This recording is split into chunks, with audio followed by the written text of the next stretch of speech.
Assalamualaikum warahmatullahi wabarakatuh. Pada pertemuan kali ini kita akan bahas tentang validitas dan reliabilitas. Oke.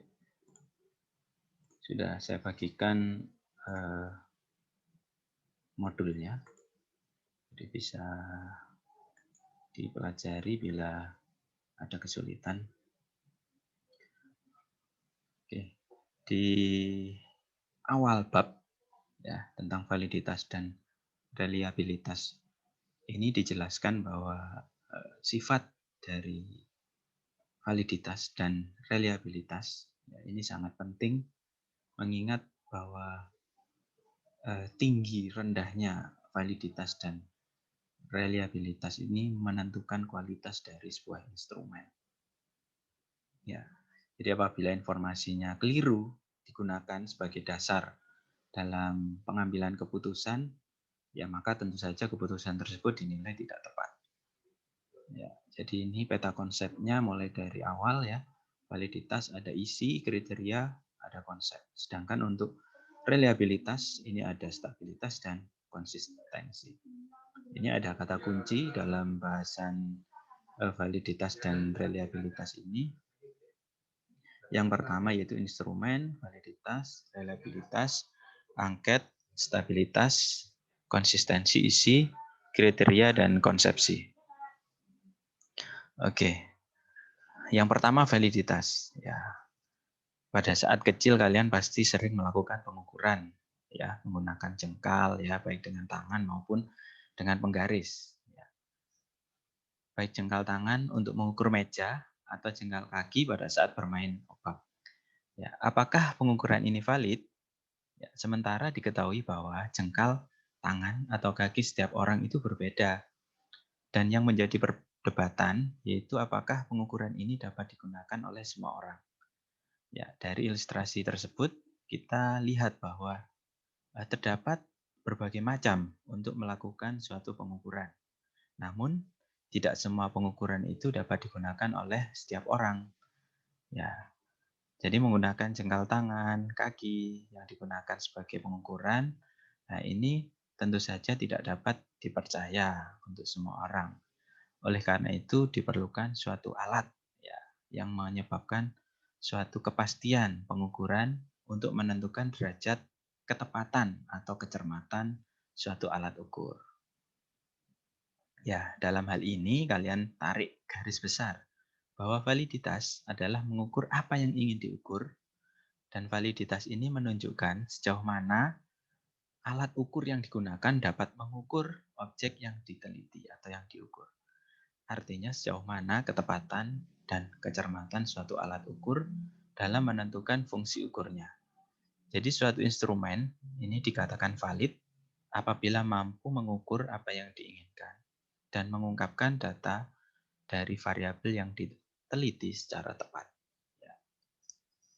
Dalam ilmu pengetahuan, di sini kita akan bicara tentang validitas dalam konteks, yaitu validitas internal.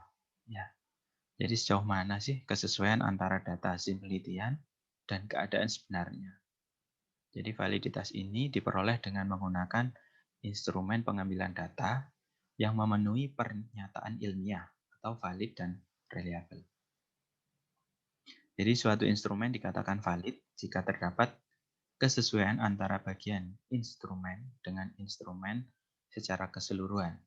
Dan pengujian validitas internal ini dapat dilakukan dengan dua cara, yaitu yang pertama analisis faktor, dilakukan dengan mengelompokkan item pertanyaan menjadi beberapa variabel menggunakan analisis faktor. Dan yang kedua analisis butir, dilakukan dengan mengkorelasikan item pertanyaan dengan jumlah seluruh item pertanyaan. Yang kedua yaitu validitas eksternal, ya, di mana sejauh mana kesesuaian antara generalisasi dari hasil penelitian dan keadaan yang sebenarnya. Validitas ini dapat terpengaruh ya dengan baik bila sampel yang digunakan itu representatif atau dapat mewakili populasi yang ada. Jadi suatu instrumen dikatakan valid secara eksternal Ini jika data yang diperoleh sesuai dengan informasi lain mengenai variabel yang dimaksud. Contohnya, apabila selama ini alat untuk mengukur kemampuan menghitung adalah nilai matematika saja, tetapi kini ada nilai lain yang bisa digunakan sebagai instrumen untuk mengukur kemampuan berhitung, yaitu statistika. Yang kedua, validitas soal atau item validity, yaitu validitas tes berbicara mengenai sejauh mana kesesuaian antara soal dengan seperangkat soal-soal yang lain. Yang perlu diperhatikan dalam hal ini yaitu tentang daya beda soal dan taraf kesukaran pada tiap butir. Yang ketiga, yaitu validitas alat ukur atau tes, di mana validitas tes membicarakan sejauh mana derajat kecermatan suatu pengukuran menggunakan alat ukur. Apakah alat ukur yang ada telah mengukur sasaran yang akan diukur. Dan yang kedua, jenis validitas tes. Inilah yang banyak dikenal orang, yaitu jenis tipe validitas instrumen penelitian. Ya. Jadi tipe-tipe ini menurut American Psychological Association ya terdiri dari validitas isi, yang kedua validitas kriteria, lalu validitas konsepsi. Ya. Oke, kita akan mencoba untuk contoh soal.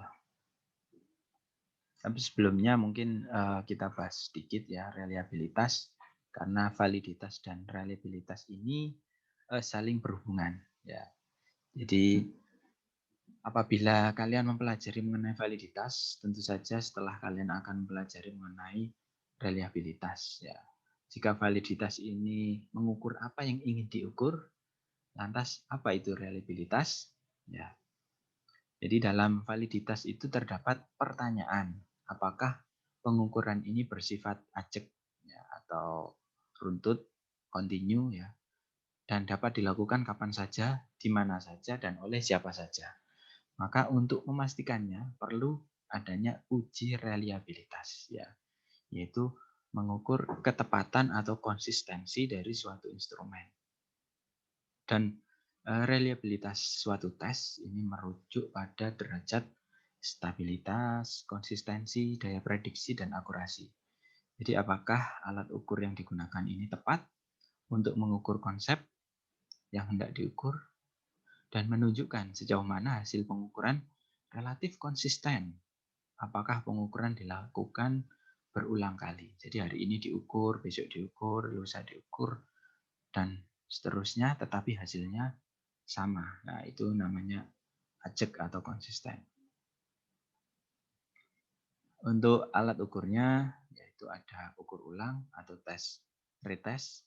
Ini suatu pengukuran diberikan ya kepada sekelompok subjek yang sama sebanyak 2 kali dengan memberikan waktu antara pengukuran pertama dan kedua.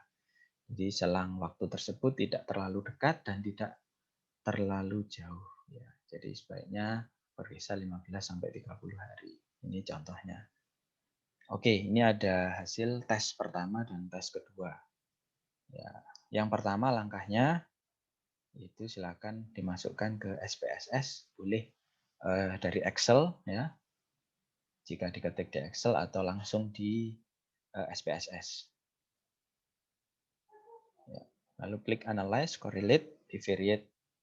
Ya, oke kita langsung praktek aja. Nah, ini datanya. Kita analyze, lalu correlate, bivariate. Ya, jadi ini sebenarnya di kiri ya.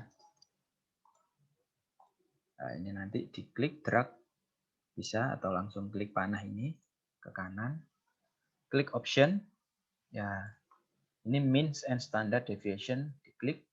Lalu exclude case pairwise. Ya ini otomatis ya, nggak usah di otak-atik. Continue. Lalu pastikan centang di version ya. Lalu detail. Nah, ini klik juga. Kalau defaultnya ini sudah ada. Jadi tinggal klik OK. Ya, kita lihat outputnya. Oke, ini. Oke. Jadi ada tes pertama, ini tes kedua. Oke, kita lihat di modul. Ya. Oke, ini hasilnya tes pertama, ini tes kedua ya. Jadi sama kan ya. Jadi hasil SPSS. Ya, jadi data tidak akan berbohong. Ya, artinya apa? Jika R-nya 0,947 dan P-nya 0,004, ini kurang dari 0,01 ya, tingkat signifikansinya 10% ya untuk detail. Jadi korelasi antara tes pertama dan tes kedua ini sangat tinggi. Berarti hasil yang diperoleh dari tes pertama dan tes kedua ini konsisten dan stabil. Oke. Yang kedua, untuk ukur setara atau paralel form, equivalent form. Pertama, siapkan instrumen soal yang kembar atau mirip ya. Kemudian lakukan uji kepada sekelompok subjek. Ya, lalu kita lihat reliabilitas yang diperoleh dengan menghitung korelasi antara soal A dan soal B. Oke, ini soalnya ya, A dan B silakan dimasukkan di Excel dulu atau langsung di SPSS. Ya, lalu klik buka SPSS-nya dulu bagi yang belum buka. Ya. Analyze, lalu correlate, bivariate, ya, masukkan soalnya, ya, lalu Pearson dan ketemu. Oke, kita langsung praktek. Ya, ini soal A dan B, analyze, ya, correlate, bivariate, ya, soal A dan B masukkan, ya, optionnya tetap sama ya, means dan standard deviation. Oke, ya, lalu kita lihat ini hasilnya.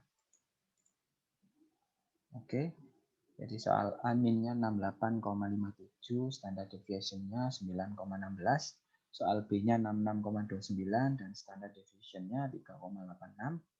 Ya, untuk correlation antara soal A dan B 0,665. Ya, seperti itu. Oke, kita lihat di modul apakah sama. Ya, oke, ini ya. Sama ya. Artinya apa? Ya, R-nya 0,665 dan B-nya 0,103. Artinya itu lebih besar dari 0,05 ya.